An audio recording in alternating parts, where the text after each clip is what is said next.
வணக்கம். ம், என்ன இப்போதைக்கு இப்போ இருக்க நிலமை எல்லாம் இப்போ தெரியும். இந்த நிலைமைக்கு நான் நிற்பேன்னு எனக்கு நல்லா தெரியும். ஆனால் நிற்கும்போது தான் இன்னும் அது எவ்வளோ கஷ்டமாக இருக்குதுன்னு அதை விட தெரியுது.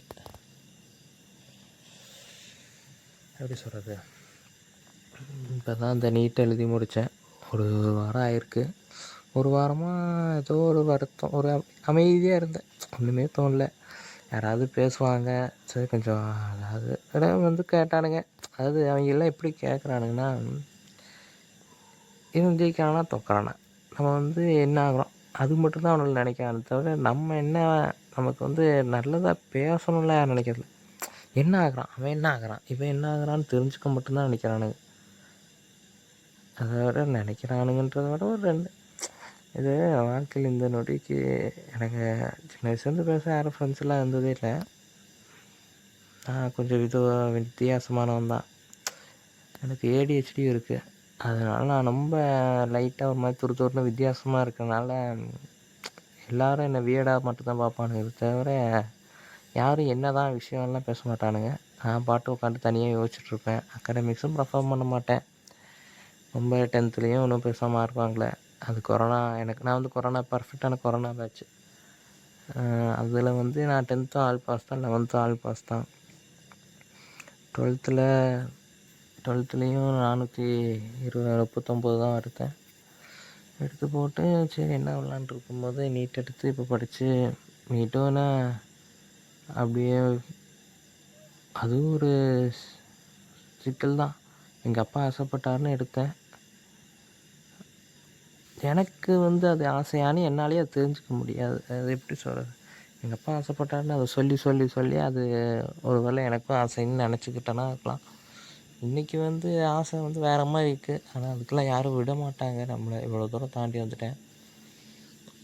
இப்போல்லாம் நான் என்ன ரிப்பீட் பண்ணி ரீரிப்பீட் பண்ணி ட்ரிபிள் ஆரும் பண்ணிட்டேன். 3 வருஷம் நீட்டுக்கு ரிப்பீட் பண்ணிட்டேன். எல்லாம் என்னை தாண்டி என் கூட படித்தவங்களாம் தாண்டி தாண்டி போயிட்டானுங்க தான். இங்கேயும் நம்ம ஏதோ மாட்டிக்கிட்ட மாதிரி இருக்குது. இப்போயும் நண்பர்கள்னு நம்புகிற மாதிரி ஒரு 2-3 நண்பர்கள் இருக்கவே நம்புகிறேன். ஆனால் அதுலேயும் அவங்களும் யார் நண்பர்கள் மேலே ஒரு சந்தேகமாக தான் இருக்குது. அப்படிலாம் நேற்று எக்ஸாம் சும்மா சொல்லணுன்னா, நேற்று என் பிறந்தநாள். அதுக்கு நான் சரி அது ஒரு 2 நாளைக்கு முன்னாடியே ஒரு 2 பேர் பசங்கள்கிட்ட வந்துட்டு சொன்னேன். ஒருத்தன் ஏதோ அவன் அவன் என்ன நிலைமையில் இருக்கானோ, அவன் அன்றைக்கி நானும் காலையிலே யாராவது சொல்லுவாங்களான்னு பார்த்தேன், வாழ்த்துவாங்களான்னு பார்த்தேன், வாழ்த்துல. சாயங்காலமாக கூப்பிட்டான் ஒருத்தன். கூப்பிட்டுட்டு இப்போ தான்ட்டு எழுந்திரிச்சேன்னா, அவன் அன்றைக்கி ராத்திரி ஃபுல்லாக முழிச்சிட்டு காலையில் தூங்கி சாயந்தரம் தான், அடுத்த நாள் சாயந்தரம் தான் எழுந்திரிச்சு சொல்கிறான் நேற்று. சரி நீ சாயங்காலமாவது சொன்னானே, அதுவும் சொல்லிவிட்டு சரிடா அப்புறம் கூப்பிட்றேன் அப்படி வெறும் ஹாப்பி பர்த்டேன்னு மட்டும் சொல்லிட்டு சரிடா பார்த்துக்க அப்படின்னு சொல்லிட்டு வச்சுட்டான். யாரா அவன், அதாவது பரவாயில்ல. இன்னொருத்தன் இவன் இவனுக்கு நிறைய ஃப்ரெண்ட்ஸ் இருந்தான், இவன் பேசுவான் என்கிட்ட நல்லா. இன்னொருத்தனுக்கு ஏதோ ஒரே ஒருத்தன், நான் உலகத்துலேயே நான் மட்டும்தான் ஃப்ரெண்டுன்னா. அவன் சொல்ல என்னன்னு தெரில, இருந்தாலும் அது வருத்தமாக தான் இருக்குது. அவன் ஒன்றும் கூப்பிடவும் இல்லை. அன்றைக்கி ராத்திரி 12 மணி வரைக்கும் வெயிட் பண்ணி பார்த்தேன். அடுத்து நான் அந்த 12 மணி முடிஞ்சதுக்கப்புறம் சொன்னேன், என்ன நாள் ஃபுல்லாக வெயிட் பண்ணி பார்த்தேன் அப்படின்னேன். மெசேஜ் தான் பண்ணேன். அப்புறம் உடனே அது இன்னும் மறந்துட்டேன், ஏதோ வேலை இருந்துச்சு அப்படின்னா. சரிப்பா வேலை இருக்கட்டும் அப்படின்னு. என்ன ஒரு வேலை இருந்தாலும் ஒரு 2 சாப்பிடும்போது கூட கூப்பிட்டுருக்கலாம். மறந்துட்டான்றான். சரி மறந்தால் என்ன பண்ண முடியும். ஆனால் எப்படி சொல்கிறது, அதுக்கு முந்தான நாள் ஒரு நாளுக்கு முன்னாடி கூட சொன்னேன் அவன்கிட்ட. ஒரே ஒரு ஃப்ரெண்டுன்றான், எதுக்கு அப்புறம் சொல்லணும். அது சொல்லாமல் இருந்தாவது நம்ம நம்பிக்கைகள் வைக்காமல் இருப்போம்ல நிம்மதியாக. சரி அவன் இருந்தான் இல்லாட்டி என்ன அப்படின்னு இருந்தேன். அப்படி தான் இருந்துகிட்ருக்கேன். திடீர்னு இவங்க வரும்போது தான் நம்ம சொல்லணும் எதிர்பார்ப்பு வருது. எதிர்பார்க்காத வரைக்குமே எதுக்குமே வருத்தம் இல்லை, எதிர்பார்த்துட்டோம்னா தான் கஷ்டம். இப்போ நான்லாம் ரொம்ப ஆல்ரெடி எவ்வளவோ அடிபட்டு தான் இருக்க மாதிரி இருக்கேன் வாழ்க்கை. ஏன்னா குழப்பங்கள், ஒரு தனிமை. உண்மையாக இப்போ எனக்கு பர்சனலாகவும் குடும்பங்கள்லேயும் வாழ்க்கையில் அவ்வளோ சந்தோஷம் இல்லை, நான் நிறைய கஷ்டங்களில் தான் இருக்கேன். அதையும் தாண்டி நண்பர்களும் அதான் அது வரா மாதிரி இருக்குது. ஆனால் அவங்களுக்கும் வாழ்க்கையில் நிறையா வேறு ஆப்ஷன்ஸ் அதிகமாகுதுல்ல. எல்லாம் இது எப்படி சொல்கிறது, காதலில் துரோகம்ன்ற மாதிரினா காதல் அளவு சமமானது தான் இந்த நட்பும். அந்த எந்த விதத்துலேயும் குறைந்து போவதில்லை நட்பு. காதலுக்கு எவ்வளோ முக்கியத்துவம் இருக்கோ அதுக்கு அந்தளவு முக்கியத்துவம் நட்புக்கு இருக்குது. ஆனால் யாரும் புரிஞ்சுக்கிறதில்ல.